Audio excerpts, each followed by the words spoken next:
Act ಮಾಡಕ್ ಬರುತ್ತೆ ಮಾಡ್ತೀನಿ ಸರ್. ಎಲ್ಲಿ ನಡದ್ ತೋರ್ಸು ನೋಡೋಣ.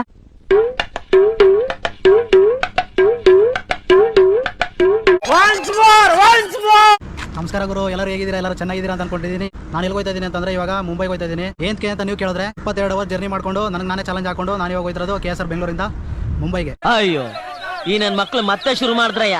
ಏನಪ್ಪ 4 ಚಾಲೆಂಜು ಅಂತಂದ್ರೆ, ಸೊ ಕ್ರಾಂತಿವೀರ ಸಂಗೊಳ್ಳಿ ರಾಯಣ್ಣ ರೈಲ್ವೆ ಸ್ಟೇಷನ್ ಇಂದ ಹಿಡಿದು ಮುಂಬೈ ರೈಲ್ವೆ ಸ್ಟೇಷನ್ ಗಂಟನೂ 1150 ಕಿಲೋಮೀಟರ್ ಐತೆ. ಒಂದೇ ಹೆಜ್ಜೆನೂ ಕೆಳಗಡೆ ಇಕ್ಬಾರ್ದು. ಇದು ಮೊದಲನೇ ಚಾಲೆಂಜು.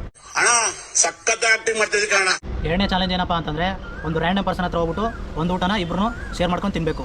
ಇದು ಎರಡನೇ ಚಾಲೆಂಜ್. ಅರ್ಥ ಆಯ್ತು ಅನ್ಸುತ್ತೆ. ಮೂರನೇ ಚಾಲೆಂಜ್ ಬಂದು, ಒಂದು ಹುಡುಗ ಇಲ್ಲಾಂದ್ರೆ ಒಂದು ಹುಡುಗಿ ಹತ್ರ ಹೋಗ್ಬಿಟ್ಟು ಸೆಲ್ಫಿ ಕೇಳಬೇಕು. ಈ ಬಡತವಿಂದ ದೇಶ ಉದ್ಧಾರ ಆಯ್ತದ.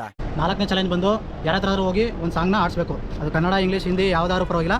ಒಟ್ಟಿನಲ್ಲಿ 4ನೇ ಚಾಲೆಂಜ್ ಬಂದು ಹೋಗಿ ಯಾರ ಹತ್ರ ಆದ್ರೂ ಸಾಂಗ್ ಆಡಿಸ್ಬೇಕು. ಗುರು, ನಿಮ್ಮ ಮನೇಲೆಲ್ಲ ಮೊಬೈಲ್ ಕೊಡ್ಸಿಲ್ಲ ಹಂಗೆ ಹಿಂಗೆ ಅಂದ್ಬಿಟ್ಟು ಜಗಳ ಆಡ್ತೀರಾ. ಕೊಡ್ಸಿದ್ರು ನಂಗೆ ಆ ಫೋನ್ ಬೇಕು, ಈ ಫೋನ್ ಬೇಕು, ಇಲ್ಲಾಂದ್ರೆ ನಂಗೆ ಅಷ್ಟು ಲಕ್ಷದ ಫೋನ್ ಬೇಕು, ಇಷ್ಟು ಲಕ್ಷದ ಫೋನ್ ಬೇಕು ಅಂತೆಲ್ಲ ಹೇಳ್ತಾ ಇರ್ತೀರಾ. ಇದರಿಂದ ಏನಪ್ಪ ಹೇಳೋದು ಅಂತಂದ್ರೆ, ಇವಾಗ ನಿಮ್ಗೊಂದು ವಿಡಿಯೋ ತೋರಿಸ್ತೀನಿ, ಆ ವಿಡಿಯೋ ನೋಡ್ಕೊ ಬನ್ನಿ. ಈ ವಿಡಿಯೋ ನೀವೇನಾದ್ರು ನೋಡ್ಬೇಕು ಅಂತಂದ್ರೆ ಇನ್ಸ್ಟಾಗ್ರಾಮ್ ಬಯೋದಲ್ಲಿ ಲಿಂಕ್ ಐತೆ, ಯೂಟ್ಯೂಬ್ ಅಲ್ಲಿ ಫುಲ್ ವಿಡಿಯೋ ಮಾಡಿದ್ದೀನಿ, ಹೋಗಿ ನೋಡಿ. ನೋಡಾದ್ಮೇಲೆ ಸಬ್ಸ್ಕ್ರೈಬ್ ಮಾಡೋದು ಮಾತ್ರ ಮರಿಬೇಡಿ.